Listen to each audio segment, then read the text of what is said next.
Amid rising tensions with the US, Israel, and Iran, Iranian Foreign Minister has urged the US again to take a diplomatic call. And the determination also cannot be bound. Now, Iran proved to be ready for negotiation, for diplomacy. We have proved that in the past 20 years, in 2015, in 2025, every time. But it was the US who always escaped from diplomacy, who cut the diplomacy and opted for war.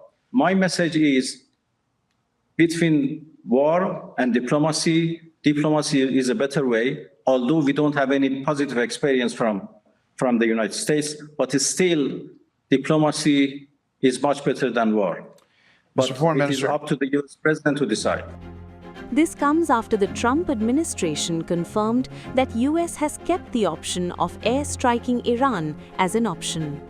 Well, I think one thing President Trump is very good at is always keeping all of his options on the table, and airstrikes would be one of the many, many options that are on the table for the commander-in-chief.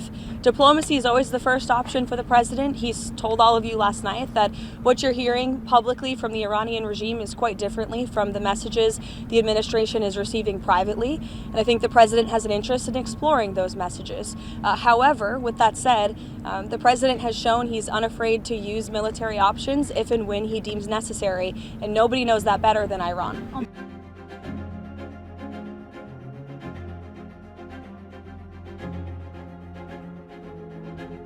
We know exactly where the so-called supreme leader is hiding. He is an easy target, but is safe there. We are not going to take him out, at least for now. But we don't want missiles shot at civilians or American soldiers.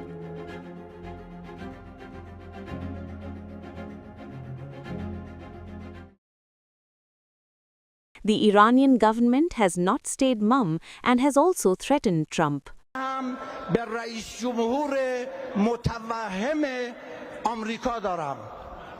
مراقب باش مشاوره هایی که به تو برای حمله به ایران میدهند از جنس مشورت هایی نباشند که گفتی مشهد سقوط کرده است. لذا برای اینکه دوچار خطای محاسباتی نشوی بدان که در صورت اقدام برای حمله به ایران هم سرزمین اشغالی و هم تمام مراکز و پایگاه‌های نظامی و کشتی‌های آمریکا در منطقه ما برای هر عملی آمادگی داریم. اگه میخوان که برخورد نظامی رو که یک بار امتحان کردند و نتیجه نگرفتند یک بار دیگه امتحان بکنن، ما آماده ایم. حتی از جنگ قبلی آماده تریم، هم به لحاظ کیفیت هم به لحاظ کمیت. اگر میخوان که گزینه‌های دیگر امتحان بکنن، برای اونها هم آمادگی داریم. هر گزینه‌ای که اونها امتحان بکنن ما آمادگی داریم. So why is Trump so adamant for regime change? Trump's primary aim is to change the behavior of the Iranian regime, not necessarily the regime itself.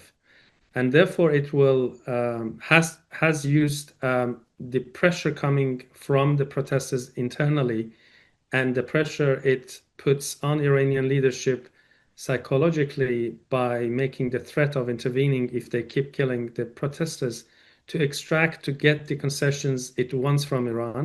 And these concessions primarily are about Iran's nuclear project, which US wants to be practically seized in terms of enrichment inside Iran, as well as limiting the range of Iran's missiles so that Israel is not in danger. And if these aims achieved, I doubt that Trump would, care much about the kind of quite frightening number of protesters being killed.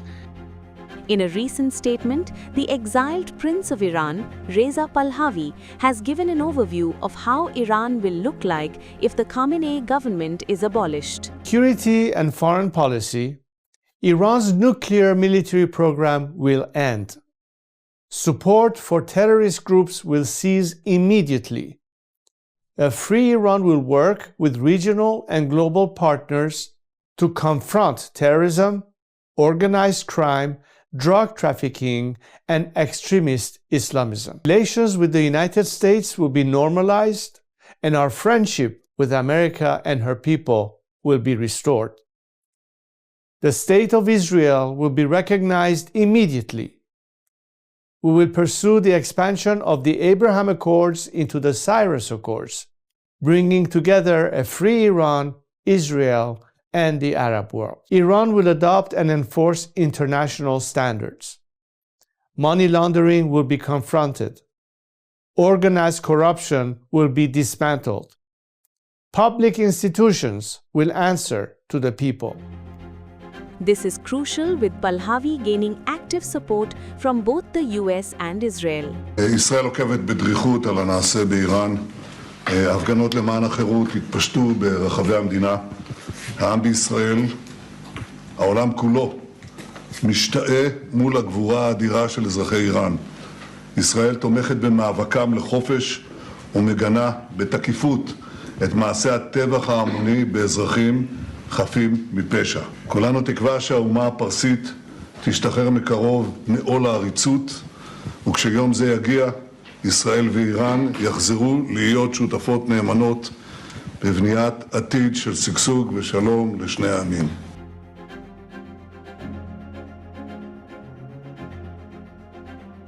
Reports suggest that if Ayatollah Ali Khamenei were to be eliminated, Iran could face a profound power vacuum.